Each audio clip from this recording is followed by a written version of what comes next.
கண்டிப்பா யாரோ கைட் பண்ணியிருக்காங்க அவங்களுக்கு. நீங்க எதையும் வாயை திறக்காதீங்க, இப்போதைக்கு எதையும் பேசாதீங்க அப்படின்னு.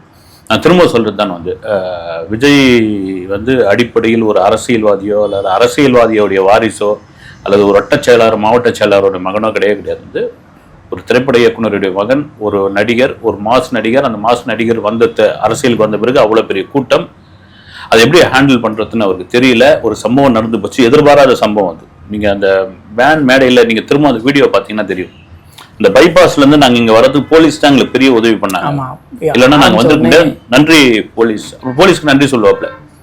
அப்படி ஒரு சம்பவம் நடந்த பிறகு நிச்சயமா நீங்க சொல்ற மாதிரி அதை ஏன் வீடியோல பேசிருக்க கூடாது, இன்னொரு வீடியோ கூட வெளியிட்ட கூடாதுன்னும் பொழுது யாரோ அவங்களை வழி நடத்திருக்காங்க. யாரோ மீன் வந்து நீங்க எதையும் அவசரப்பட்டு பேசாதீங்க. யாராவது ஒருத்தர், நாம கூட ஒரு வீடியோல பேசியிருந்தோம் வந்து ஒரு அனுபவசாலியான அரசியல்வாதிங்க வந்து டிவி கேவல் இல்லையோ, ஒரு முன்னாள் மாவட்ட செயலாளர்கள், முன்னாள் அமைச்சர்கள், பல மாநாடுகள், இது மாதிரி பல பிரச்சார கூட்டங்கள், பல தேர்தல் பணிகளை பார்த்தவங்களா இருக்காங்களா, அவங்க இருந்தது அது மாதிரி நடக்குமா அப்படின்னு.